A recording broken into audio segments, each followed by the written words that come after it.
আসসালামু আলাইকুম রহমতুল্লাহি ওয়া আলহামদুলিল্লাহ। সমস্ত প্রশংসা আল্লাহ সুবহানাহু ওয়া তাআলার, যে আল্লাহ তাআলা আমাদেরকে ভালোভাবে সুস্থ হিসাবে রেখেছে, বিমার আজার থেকে নিরাপদে আল্লাহ তাআলা আমাদেরকে রেখেছে। তাই আল্লাহর শানে শুকরিয়া স্বরূপ করি আলহামদুলিল্লাহ। যে মহানবী সাল্লাল্লাহু আলাইহি সাল্লামের কোরবানির বিনিময়ে আমরা দিন পেলাম, সেই নবীর শানে একবার দরুদ পড়ি সাল্লাল্লাহু আলাইহি সাল্লাম। আমার সম্মানিত বন্ধু, আমার সম্মানিত নাজরিন, যে আল্লাহ তাআলা আমাদেরকে হায়াতে জিন্দেগি দিয়ে, সুস্থ শরীর দিয়ে, হায়াত দিয়ে, মওত দিয়ে আমাদেরকে দুনিয়ার ভিতরে রেখেছে, আমাদেরকে আমাদের যত ধরনের অভাব অনাটন জরুরতকে আল্লাহ তাআলা পূরণ করেছে। আমাদের জন্য দুনিয়াকে বিছানা স্বরূপ, আসমানকে ছাদ স্বরূপ আল্লাহ তাআলা আমাদেরকে দুনিয়ার ভিতরে চলাফেরা করার জন্য চারোদিক থেকে আল্লাহ তাআলা আমাদেরকে সুবিধা করে দিয়েছে। আর সেই সুবিধার ভিতরে থেকে যদি আমরা আল্লাহরকে অনুসরণ না করি, আল্লাহর নবীকে অনুসরণ না করি, তাহলে ভাই আফসোস ছাড়া আর কোনো রাস্তা থাকবে না। এই জিন্দেগি একদিন শেষ হয়ে যাবে। আর দুনিয়া আজকে আমি যেরকম দেখতেছি এরকম থাকবে না। আজকে যদি আপনার জিন্দেগিতে খুশি আছে, কালকে দুঃখ আসবে। আর কালকে যদি দুঃখ আসে, তারপরে বেমার আসবে।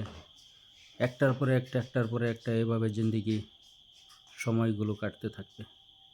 আর আমরা যদি আলসি করে বসে থাকি, আমরা যদি কোনো কিছু জোগাড় না করি, তাহলে কিন্তু ভাই এটা আমরা বিরাট বড় একটা ধোঁকা খেয়ে যাব। আর যে ধোঁকা খেয়ে আমরা যদি পরে পস্তাই, সে পস্তানিতে আমাদের কোনো কাজে আসবে না। ঠিক আছে? তো আমাদের জিন্দেগি থাকাত এই জিন্দেগিকে কাজে লাগাইতে লাগবে। মৃত্যু আসার আগে জিন্দেগিকে কাজে লাগাইতে লাগবে। আর মওতের জন্য তৈয়ারি থাকা লাগবে। মওত কখন আসবে আপনাকে ফোন করে, চিঠি দিয়ে, টেলিফোন করে জানানি দিয়ে আসবে না। কখন আসবে? যখন আল্লাহর হুকুম হবে তখন চলে আসবে। আপনি যেইখানেই থাকেন, যে অবস্থায় থাকেন, যেই সুরতেই থাকেন, আজরাইল আলাইহিস সালাম এসে ধরে নিয়ে যাবে। তো তাই আমরা যেন সবাই এই সময়টাকে, আমাদের জিন্দেগিটাকে আমরা যেন কাজে লাগাতে পারি। এই জিন্দেগিতে খালি আমরা যদি দুনিয়া উপার্জন করার জন্য আমরা ব্যস্ত থাকি, তাহলে কিন্তু আখিরাতে আমরা ধোঁকা খেয়ে যাব। আর আমাদের তখন আমরা যতই পস্তাই কোনো কাজে আসবে না। তাই আমরা এই জিন্দেগিকে যেন আমরা সৎ ব্যবহার করে আমরা যেন আখিরাতকে তৈয়ারি করতে পারি। যে ওই মানুষই চালাক, ওই মানুষই জ্ঞানী, যে নাকি দুনিয়ার থেকে আখিরাতের তৈয়ারি করে।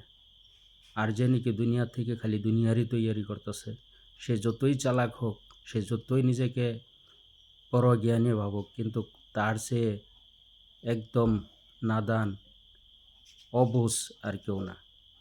কেন জানেন? যে এই দুনিয়া, আপনি বাড়ি গাড়ি দালান অট্টালিকা যত কিছু আপনি কামাই করেন, আপনার সঙ্গে কিচ্ছু যাবে না। আপনার ছেলে মেয়ে স্ত্রী, আপনার সম্পত্তি, আপনার টাকা পয়সা ধন সম্পত্তি যা কিছু আছে, বন্ধু বান্ধব, কিচ্ছু আপনার সাথে যাবে না। ঠিক আছে?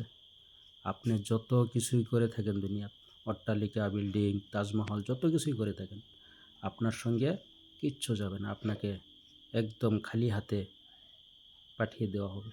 আর সেখানে আপনি কি হালতে থাকবেন, আমি কি হালতে থাকবো, কেউ দেখবে না, কেউ খবরে নেবে না।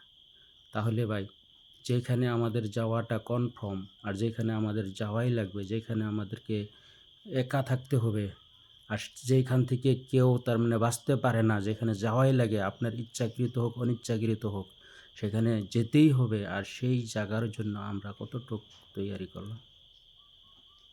তে আমরা যেন আমাদের এই হায়াতে জিন্দেগিকে আমরা কাজে লেগে আমরা যেন আমাদের আখিরাতকে আমরা ভালো করতে পারি। সবার জন্য আল্লাহর কাছে দোয়া করি, আমরা সবাই যেন সচেতন হয়ে আমরা যেন এই জিন্দেগিটাকে আমরা সদ্ব্যবহার করতে পারি। আর আমার জন্য দোয়া করবেন, সমস্ত বিশ্ববাসীর জন্য দোয়া করবেন। আসসালামু আলাইকুম।